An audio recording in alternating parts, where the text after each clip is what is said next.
Alors salut à tous, aujourd'hui je vais faire une vidéo basique en fait et vous expliquer qu'est-ce que c'est que la Bible, un plan basique de l'Ancien Testament, du Nouveau Testament. C'est vraiment une vidéo d'introduction à la Bible en fait. Donc pour ceux qui sont un peu plus versés dans la Bible, qui connaissent, ça va peut-être vous sembler trop simple, mais voilà, j'avais envie de faire quand même une vidéo pour ceux qui n'ont aucune connaissance dans la Bible. Donc allez, c'est parti. C'est important quand même de connaître la Bible dans son ensemble et pas seulement se limiter à citer un verset de ci, de là. Prendre un verset, parfois on peut prendre un verset hors contexte et du coup mal citer la Bible. Donc il faut comprendre la Bible dans son entièreté. Il y a vraiment une connaissance profonde, une grande sagesse dans ce livre que Dieu nous a donné. Alors en Psaume 1 on nous dit: heureux l'homme qui ne suit pas les conseils des méchants, qui ne s'arrête pas sur la voie des pécheurs et ne s'assied pas en compagnie des moqueurs, mais qui trouve son plaisir dans la loi de l'Éternel et la médite jour et nuit. Il ressemble à un arbre planté près d'un cours d'eau. Il donne son fruit en sa saison et son feuillage ne se flétrit pas. Tout ce qu'il fait lui réussit. Voilà, heureux est l'homme qui ne suit pas les moqueurs, les méchants et les pécheurs, mais qui se penche et médite jour et nuit la parole de Dieu, la parole de l'Éternel. Il trouve vraiment son plaisir dans cette loi que Dieu nous a donnée. Contrairement aux moqueurs et aux méchants, l'homme sage, lui, eh bien, il est comme un arbre planté près d'un cours d'eau. Il donne son fruit en sa saison et son feuillage ne flétrit pas. Voilà, tout ce qu'il fait lui réussit.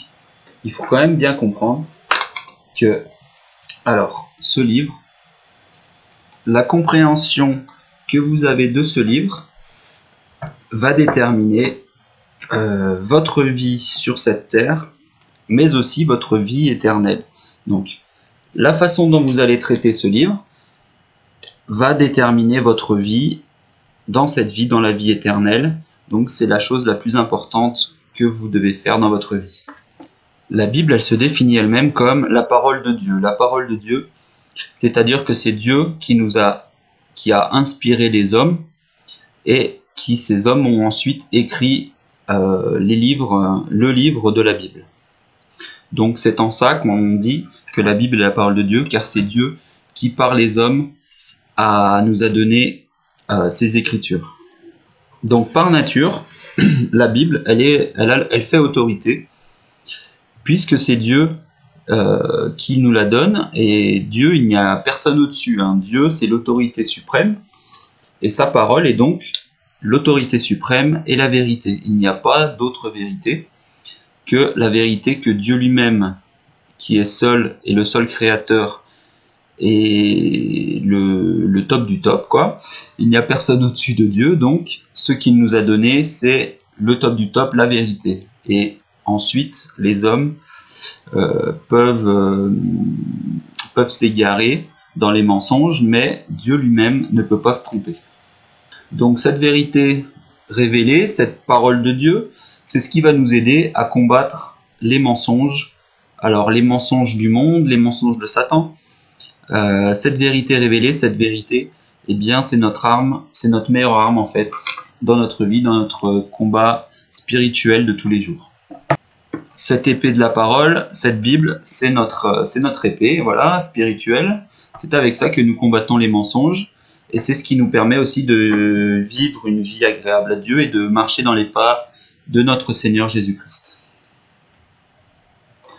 Alors il y a plein de gens, bien entendu, et j'en faisais partie avant, qui quand ils voient ça, ils s'offusquent et tout de suite ils ne comprennent pas, ils essaient de la lire et ils ne savent pas comment s'y prendre pour la lire, et voilà, ils jettent le bébé avec l'eau du bain et ne veulent plus rien avoir à faire avec la Bible. Il y a aussi beaucoup de gens qui ne savent pas par quoi commencer en fait, donc c'est ce que je vais vous montrer. Par définition, un livre ça se commence par le début, mais là, avec la Bible, il y a des passages plus complexes et des passages plus simples.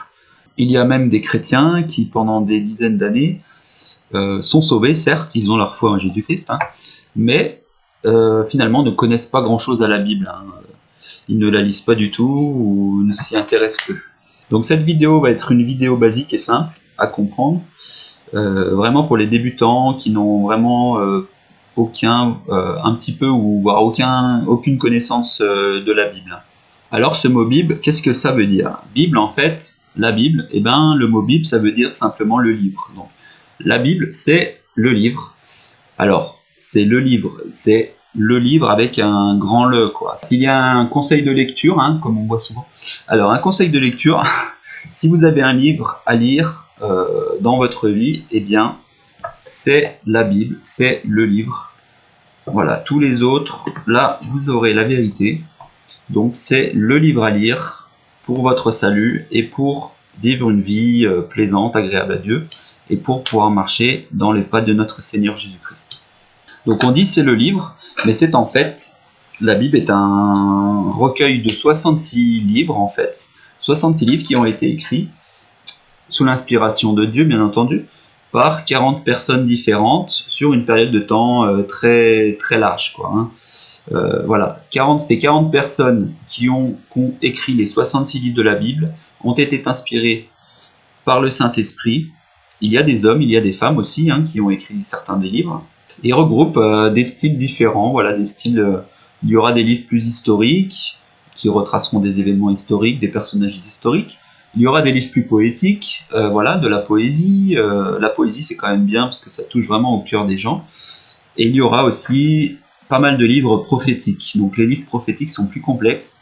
Et voilà, ça parle des événements historiques du moment. Les prophètes nous parlent des événements futurs et en relation avec les événements et les personnages historiques. Donc ce sont des livres plus complexes à lire que je ne recommande pas de commencer par ça en fait. Il faut d'abord connaître ces personnages historiques et ces événements pour pouvoir ensuite les mettre dans le contexte de ces prophéties. Donc oui, je vous le disais, la Bible, elle couvre une période de temps énorme. Hein. C'est vraiment un livre fabuleux, puisque si on croit dans la Bible, elle retrace les événements de la création, dans la Genèse, jusqu'à la fin des temps, dans la Révélation, l'Apocalypse. Donc ça va de la création jusqu'au jour du jugement et de la création de la nouvelle terre, du nouveau ciel, du jour du salut, et du royaume éternel de notre Seigneur Jésus-Christ. Alors il faut bien comprendre aussi que la Bible c'est une révélation, c'est Dieu qui nous révèle des choses, il nous révèle son plan, c'est une révélation progressive. Voilà. C'est un livre avec une histoire et petit à petit il nous donne plus de détails sur cette histoire qu'il veut nous raconter. Comme dans une série télé, il y aura des épisodes ponctuels, un événement, voilà, un épisode, un événement, mais il y aura quand même un thème central commun à tous les événements, commun à tous ces épisodes, hein, si je puis dire. Ce thème central, c'est Jésus-Christ. Jésus-Christ, qui est Jésus-Christ et comment Jésus-Christ nous sauve. Voilà, ça c'est le thème de la Bible. Ne vous méprenez pas, toute la Bible, c'est-à-dire l'Ancien Testament et le Nouveau Testament, ont pour, alors c'est une analogie, mais ont pour héros, le personnage principal, c'est Jésus, que ce soit dans l'Ancien Testament ou le Nouveau Testament. Alors vous allez me dire, mais tu nous parles de testament, mais un testament c'est quoi? Un testament, c'est un mot quasiment légal, hein, on peut voir ça d'une façon légale, c'est un engagement de Dieu envers les hommes. Il y avait avant l'Ancien Testament, l'ancien engagement, la promesse ancienne, et puis avec la venue de notre Seigneur Jésus-Christ, nous avons un Nouveau Testament, un nouvel engagement, une nouvelle promesse. Si nous vivons après la résurrection de notre Seigneur Jésus-Christ, c'est-à-dire que nous sommes sous ce nouveau contrat, c'est le nouvel engagement, et l'ancien engagement, l'Ancien Testament, lui, par contre, est révolu. Alors l'Ancien Testament, il a été fini d'être rédigé en 400 avant Jésus-Christ. Le livre le plus ancien, on l'estime à 2400 avant Jésus-Christ. Donc vous voyez que l'Ancien Testament il couvre vraiment une grande période de l'histoire de l'humanité. Si Jésus-Christ, Jésus de Nazareth, dans la chair, n'est pas présent dans l'Ancien Testament, on le retrouve quand même sous d'autres formes. Alors ça peut être des prophéties, des apparitions, je vous renvoie à ma vidéo sur Jésus dans l'Ancien Testament.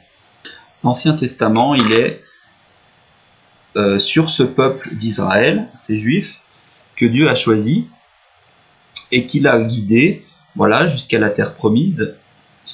En fait, c'est une généalogie, c'est une histoire qui petit à petit nous mène à Jésus-Christ. Jésus-Christ était juif, hein, n'en déplaise à certains antisémites. Hein. Jésus-Christ est issu de ce peuple d'Israël. Et voilà, c'est la volonté de Dieu d'avoir fait naître le Sauveur de l'humanité dans le peuple d'Israël. Donc l'Ancien Testament, c'est une histoire, c'est une généalogie de personnages historiques, d'événements qui nous mènent jusqu'à Jésus-Christ. Il faut bien comprendre ça. Alors oui, l'Ancien Testament, ça demande plus de concentration, ça demande plus de talent pour le comprendre, hein. C'est plus complexe par rapport au Nouveau Testament. Le Nouveau Testament, c'est plus simple. L'Ancien Testament, finalement, quand vous le lisez, c'est l'attente. C'est l'attente de ce Messie, l'attente de ce Christ, de ce Sauveur qui va venir pour nous délivrer de nos péchés, nous offrir la vie éternelle et nous sauver du jugement. C'est cette attente, ces prophéties de ce Messie, de ce Christ qui va venir nous sauver. Le Nouveau Testament, quant à lui, voilà, ça couvre une période assez courte, hein, finalement. Ce sont 27 livres rassemblés sur une période très courte du ministère de notre Seigneur. Vous savez que Jésus est mort à 33 ans, mais son ministère a duré 3 ans. Voilà, toutes ces histoires où il a fait des miracles, il a parcouru Israël, la Judée avec ses disciples pour évangéliser. Cette période finalement est très courte, ça dure 3 ans. Donc vous voyez que si l'Ancien Testament couvre une période très large, le Nouveau Testament, quant à lui, se concentre uniquement et fortement sur notre Sauveur. Alors, pour cette partie, je vais me concentrer sur l'Ancien Testament. Je vais vous faire une sorte de chronologie un peu basique, mais vous allez voir, ça va vous aider à bien comprendre quels sont les événements qui ont mené historiquement et dans la généalogie jusqu'à notre Seigneur, en fait. Donc l'Ancien Testament, ce sont alors 17 livres historiques. Donc historique, c'est-à-dire qu'il nous raconte l'histoire d'événements et de personnages historiques qui ont existé, hein, contrairement à des livres qui pourraient être plus d'enseignement. Voilà. Ce sont des livres qui nous racontent une histoire, l'histoire de ces hommes, de ce peuple d'Israël. De la Genèse jusqu'à Esther, ce sont 17 livres historiques. Alors dans la Genèse, le premier livre, on nous parle de la création d'Adam et Ève, du péché, de la nature du péché des êtres humains, et aussi du déluge. On nous parle du déluge avec Noé. Le personnage principal et le plus important de ce livre, eh bien, c'est Abraham. Abraham, c'est l'homme le plus important après Adam. Abraham, c'est le père de ce peuple juif, de ce peuple élu. Et Abraham, Dieu lui fait la promesse qu'il pourra, alors, il aura une grande descendance en fait, il va se multiplier et cette descendance va donner ce peuple juif. Et voilà, cette descendance, cette multiplication de ce peuple élu va mener jusqu'à notre Seigneur Jésus-Christ. Alors le livre d'Exode, l'Exode, voilà, c'est comment Dieu, voilà, ce peuple juif s'est multiplié. Ils sont à peu près 1 million, et par contre là ils tombent dans l'esclavage. Ils sont esclaves en Égypte. Donc ce livre d'Exode, il nous raconte comment Dieu va les sortir de leur captivité et les mener jusqu'à leur terre promise. Donc ce livre d'Exode, c'est comment Dieu les sauve et fait d'eux une nation. Alors, Lévitique, c'est un livre plus complexe sur les rites, comment organiser la prêtrise, tous les prêtres de Dieu.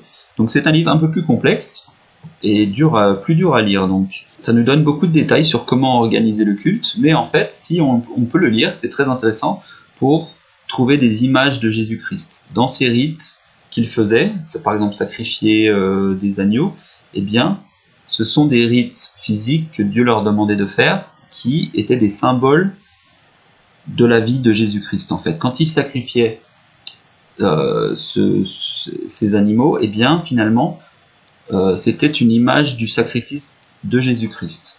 Alors le livre Nombre, c'est un livre sur les 40 ans qui ont suivi cet exode d'Égypte, où ce peuple élu va errer, voilà, c'est un livre assez intéressant aussi. C'est cette errance jusqu'à ce que Dieu les guide jusqu'à cette terre promise. Le livre de Deutéronome, lui, c'est Dieu qui leur donne la loi, il leur donne les tablettes de la loi.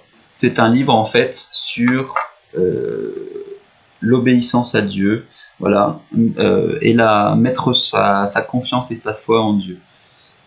Donc ces 5 livres, Genèse jusqu'à Deutéronome, c'est ce qu'on appelle la loi de Dieu. Cette loi, dans le Nouveau Testament, nous ne sommes plus sous cette loi. Cette loi était une loi ponctuelle qui s'adressait à ce peuple juif, mais avec Jésus-Christ, nous ne sommes plus sous cette loi. Ça ne veut pas dire qu'il ne faut pas s'y intéresser, car nous pouvons apprendre de cette loi, bien entendu, mais elle ne s'applique plus à nous, avec la résurrection de Christ. Alors, le reste des livres historiques, voilà, ce sont les événements qui suivent cette arrivée dans la terre promise. Donc nous avons des rois, des prophètes, c'est toujours l'histoire de cette nation d'Israël. Et on voit qu'il y a la tendance, c'est qu'il va y avoir un bon roi, et puis ensuite ils vont retomber et s'éloigner de Dieu et retomber dans l'idolâtrerie, et ensuite retourner avec un nouveau roi dans les faveurs de Dieu. Et voilà, c'est un cycle comme ça de retour à Dieu. Voilà. Alors, donc ces 17 livres historiques qui couvrent une période de 1000 ans de ce peuple d'Israël en fait. Donc on suit dans tous ces livres historiques la généalogie qui nous mène jusqu'à Jésus-Christ. Si vous les lisez, je vous conseille de les lire dans l'ordre, bien entendu, comme c'est une histoire qui se suit, lisez-les dans l'ordre. Voilà, si vous voulez comprendre ces événements historiques, ça sera plus simple. Et lisez-les aussi toujours en gardant à l'esprit de chercher des indices de Jésus-Christ. Essayez de voir, en les lisant, des indices dans les rituels, des symboles, des prophéties du Sauveur, de ce Messie, qui est vraiment le thème central de toute la Bible. Alors, après ces livres historiques, nous avons 5 livres poétiques. Donc Job, les psaumes, les proverbes. Alors Job, c'est le livre le plus ancien de l'Ancien Testament. C'est l'histoire de cet homme, et finalement le thème de ce livre, c'est voilà, que même si nous avons des tribulations, des problèmes, nous gardons notre foi en Dieu, et Dieu ne nous abandonne pas, en fait. Alors Psaume, c'est un livre de prière, en fait, chanté. C'est très poétique, voilà, ça parle à notre cœur. Tandis que les livres de Proverbes, ce sera plutôt les sagesses de Dieu. Voilà, les psaumes et les proverbes, ce sont des livres, ils sont pile au centre de la Bible. Nous pouvons les lire séparément. Vous pouvez prendre par exemple le livre des proverbes, dire quelques proverbes, ce sont des sagesses éternelles que Dieu nous donne. Voilà, ça n'est pas vraiment en contexte historique ou prophétique. Ensuite, dans ces livres poétiques, nous avons le livre d'Ecclésiaste. Ce serait plutôt le livre le plus sarcastique de la Bible. Mais ça reste quand même un livre poétique. Le thème de ce livre d'Ecclésiaste, c'est la vanité, c'est-à-dire l'inutilité de vivre une vie sans Dieu, en fait. Donc c'est très intéressant aussi. Le dernier livre poétique, c'est le Cantique des Cantiques ou le Cantique de Salomon, ce qui serait un peu une histoire d'amour. Donc là, on a un peu de romance, hein. Il y a tous les styles dans la Bible. Donc c'est une histoire d'amour entre un homme et une femme. Et voilà, symboliquement, on y retrouve des images de Jésus-Christ aussi, bien entendu, hein, comme dans toute la Bible. Mais cette histoire d'amour entre cet homme et cette femme, c'est une image de l'amour de Dieu pour les hommes et les femmes, en fait. La dernière section de l'Ancien Testament, ce sont les livres prophétiques. Ces livres prophétiques, ce sont les plus complexes à comprendre de toute la Bible, en fait, puisque si vous voulez les comprendre, les prophètes nous parlent de prophéties, donc d'événements futurs, mais qui sont passés dans le passé, et par rapport à ces personnages historiques, ces événements historiques. Donc si vous n'avez pas la connaissance des livres historiques qui précèdent, vous aurez vraiment du mal à comprendre ces prophéties. Donc c'est pour ça qu'il faut mieux lire. Il faut laisser ça pour plus tard et commencer par les livres historiques.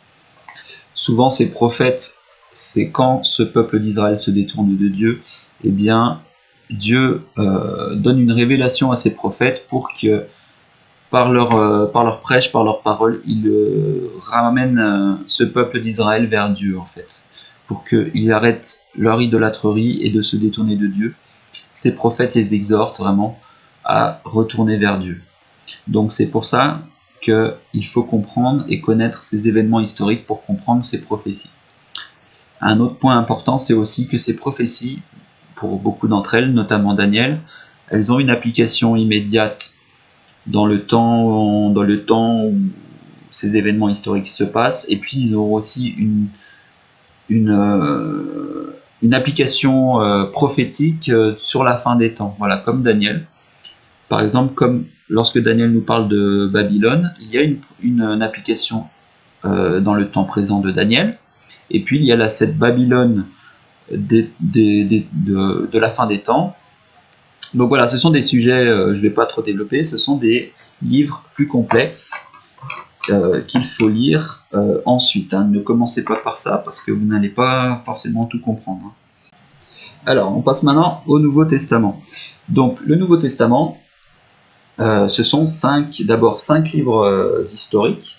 Donc, vous les connaissez, ce sont les 4 évangiles, plus le livre des Actes des Apôtres. Ces 4 évangiles, ce sont 4 façons de retracer les événements de l'œuvre de Jésus-Christ, en fait. Donc, si vous voulez, c'est comme si 4 journalistes qui ont suivi Jésus-Christ, voilà, faisaient un article sur Jésus-Christ. Donc, vous avez 4 perspectives par 4 personnes différentes des mêmes événements. Donc, c'est pour ça qu'il y a des événements qui vont se recouper. Vous aurez les mêmes dans les 4 évangiles. Et puis certains auront des événements que les autres n'auront pas retracés. Mais le thème central, voilà, c'est suivre Jésus dans les pas de Jésus et faire, voilà, c'est pas ça, mais faire une enquête journalistique sur l'œuvre de Jésus-Christ avec 4 perspectives différentes. Donc, dans l'évangile de Matthieu, il est intéressant parce que il nous parle de Jésus et met son œuvre en relation avec ces prophéties de l'Ancien Testament. Donc ça, c'est intéressant. Alors, l'évangile de Marc. L'évangile de Marc, il est plus court. Il est plus basé sur les faits. Voilà, il présente la bonne nouvelle. La bonne nouvelle, c'est ça. Jésus a fait ça. Et en fait, ça va être un évangile que je vous conseillerais de lire parce qu'il est, voilà, il va direct, comment on dit, voilà, il va direct sur ce qui est le plus important, c'est-à-dire la bonne nouvelle. Donc celui-là, je vous le conseille. L'évangile de Luc, il nous parle de Jésus, les événements, l'œuvre de Jésus, en s'attachant plutôt à la nature humaine de Jésus-Christ. Voilà, il cite beaucoup de témoins qui ont vu Jésus-Christ. L'évangile de Jean, par contre, lui, il va plutôt s'attacher à démontrer la nature divine de Jésus-Christ. Voilà, Jésus-Christ est le Fils de Dieu, il est Dieu dans la chair. L'évangile de Jean, il est intéressant aussi puisque celui de Marc, Matthieu et Luc retracent à peu près les mêmes événements. Il y aura des événements dans l'évangile de Jean qui sera le seul à relater. Donc, alors un conseil, si vous voulez lire les évangiles, commencez peut-être par lire celui de Marc et celui de Jean. Voilà. Après, lisez les autres aussi, hein. Comme ça vous pourrez avoir une connaissance complète et vous en apprendrez beaucoup sur le Seigneur. Le thème de ces évangiles, en fait, c'est comment Jésus-Christ est le Fils de Dieu et Dieu qui s'incarne sur terre pour racheter nos péchés, et comment il est ressuscité, et comment aussi, avec cette résurrection, eh bien, nous ne sommes plus sous la loi. Nous ne sommes plus sous la loi qui régissait en fait la vie de ces gens d'Israël. C'est ce que je vous disais, c'est ce nouveau contrat, ce nouvel évangile, ce nouvel accord que Dieu fait avec les hommes. Si vous mettez votre foi en Jésus-Christ, eh bien vos péchés sont pardonnés. Voilà. La loi n'a plus lieu. Donc le livre d'Actes, les actes des apôtres, ce sont, après la résurrection de Christ, ça couvre une période de 15 années, des premiers pas en fait de cette église, de ces premiers chrétiens qui ne sont plus sous la loi. Ces premiers chrétiens ne sont plus sous la loi, et là, alors l'apôtre Pierre, lui, ira plutôt annoncer la bonne nouvelle aux Juifs. Paul, quant à lui, l'apôtre Paul ira plutôt vers les gentils, c'est-à-dire les non-juifs en fait. Dans ce livre d'Actes, on voit cette bonne nouvelle qui se propage comme un feu de paille en fait, à Jérusalem, ensuite dans la Judée et puis dans le monde entier. Comment cette bonne nouvelle, et c'est magnifique, se répand, cette offre de salut, ce nouveau contrat se répand dans le monde entier. Donc il faut bien comprendre que nous vivons, nous chrétiens, en 2019, nous vivons sous les instructions et les règles que le livre d'Actes nous donne. Donc nous ne sommes plus sous la loi, nous ne sommes plus sous la loi de l'Ancien Testament. Alors après ces 5 livres historiques, nous avons les épîtres. Un épître, c'est en fait une lettre. Donc ce sont ces lettres que vont s'envoyer les apôtres. Les apôtres vont envoyer des lettres aux premières églises en fait. Ces épîtres, c'est très intéressant, ça nous donne beaucoup d'instructions sur comment vivre une vie chrétienne. Voilà, en n'étant plus sous la loi, comment vivre notre vie. Vous imaginez bien que quand Jésus-Christ est venu et ressuscité, eh bien, pour eux, ça a fait un gros changement. Ils se sont demandé, est-ce qu'il faut qu'on fasse encore la circoncision? Est-ce qu'il faut toujours que je me lave les mains avant de manger? Eh bien, dans ces épîtres, nous avons le détail de comment vivre notre vie en tant que chrétien. Le premier épître, c'est l'épître aux Romains. Donc ça, c'est de la théologie, c'est-à-dire, voilà ce que nous croyons. C'est une mise à plat de notre théologie. Qu'est-ce que nous croyons? Comment être sauvé? Voilà, qu'est-ce que la bonne nouvelle? Et ils mettent en plus ça en relation avec les prophéties et la loi de l'Ancien Testament. Donc c'est un livre très important que je vous conseille de lire.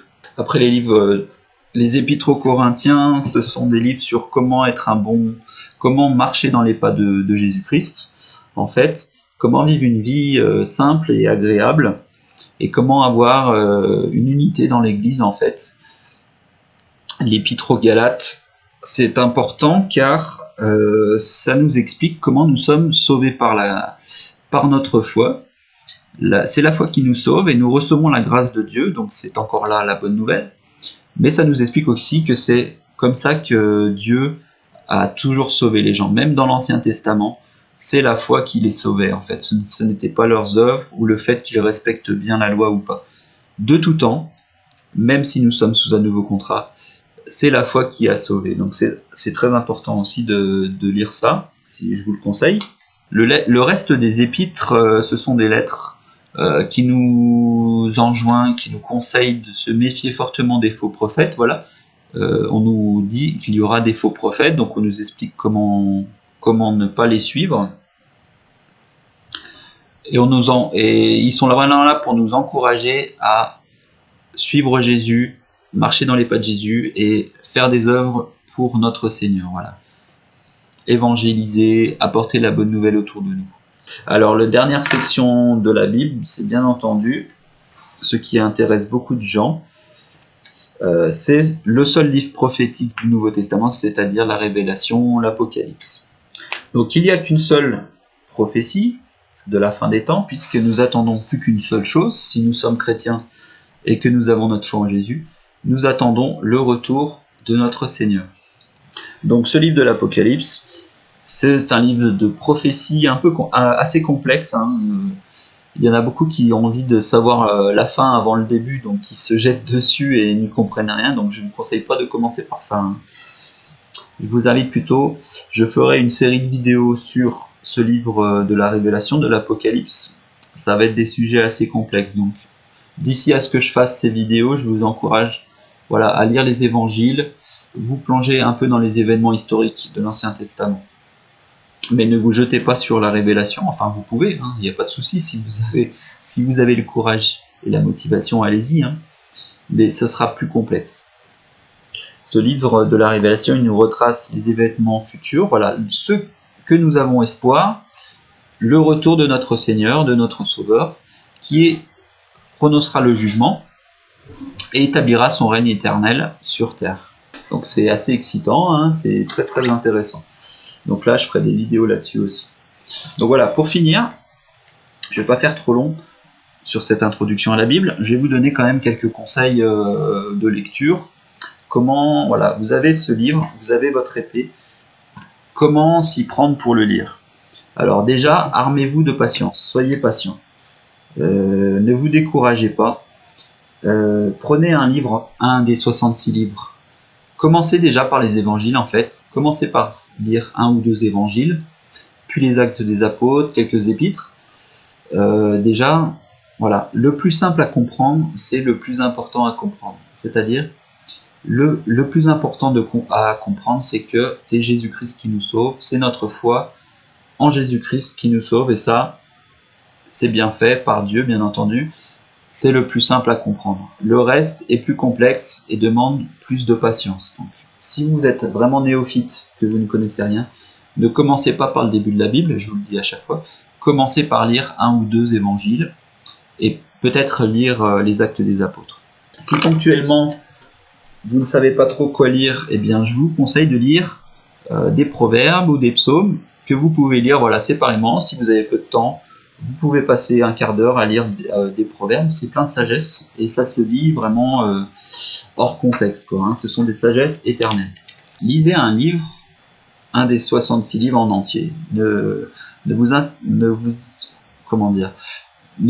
pas à lire seulement un verset, mais lisez au moins tout le livre en entier pour prendre ce verset dans le contexte. Car souvent, le problème, c'est qu'on prend un verset hors contexte pour en tirer des choses qui ne sont pas bibliques. Voilà. Alors oui, Dieu, moi ça m'arrive souvent, Dieu peut vous guider vers un verset. Le verset, voilà, Dieu vous montre en gros, vous tombez sur un verset au hasard et c'est vraiment le verset que vous cherchiez sur la question que vous posiez. Mais il ne faut pas non plus s'attendre à ce que Dieu le fasse pour vous à chaque fois. Dieu, il veut que vous grandissiez dans la sagesse et que vous vous retroussiez les manches, voilà. Armez-vous de patience, lisez un livre en entier, en contexte. Alors aussi, si vous bloquez sur un passage, que vous ne comprenez pas un passage, ne vous découragez pas immédiatement, voilà. Gardez-le en mémoire, passez-le, lisez-le rapidement, et puis vous reviendrez peut-être plus tard dessus, ou vous aurez peut-être, Dieu vous révélera peut-être des choses en le mettant en relation avec un autre passage de la Bible, hein. Voilà, je vous encourage à ne pas vous décourager. Ne vous découragez pas, je vous encourage. Voilà, s'il y a un passage que vous ne comprenez pas, eh bien, passez-le et puis revenez dessus une semaine, un mois plus tard. Ce n'est pas grave, hein. Comme je vous le disais, le plus important, c'est de comprendre que la Bible, ça parle de Jésus-Christ. Jésus-Christ, c'est notre Sauveur. Si nous mettons notre foi en lui, nous sommes sauvés, nos péchés sont pardonnés. Donc ça, c'est le thème central de la Bible. Après, il y a plein de sagesse, hein, mais ça, c'est ce qu'il faut comprendre en fait. Donc voilà, étudiez la Bible, lisez-la, grandissez dans la parole, et comprenez bien que voilà, Dieu est un esprit d'amour. Il y a une loi, mais cette loi, elle est là pour que nous vivions et nous connaissions l'amour de Dieu. En lisant la Bible, eh bien, vous allez grandir dans sa sagesse et vous allez donner du grain à moudre, si je puis dire, au Saint-Esprit qui vous habite. Le Saint-Esprit, voilà, il prend votre connaissance de la Bible et vous la remet à l'esprit pour que vous puissiez témoigner du salut en Jésus-Christ. Aussi, voilà, je vous l'ai déjà dit, mais quand vous lisez l'Ancien Testament, lisez-le en gardant à l'esprit de trouver les petits indices et les prophéties, les apparitions de Jésus-Christ. Ça, c'est aussi intéressant. Donc voilà, j'espère que cette introduction à la Bible vous a plu. Et puis, je vous dis à bientôt, que Dieu vous bénisse, et puis on se voit bientôt sur une prochaine vidéo. Allez, ciao!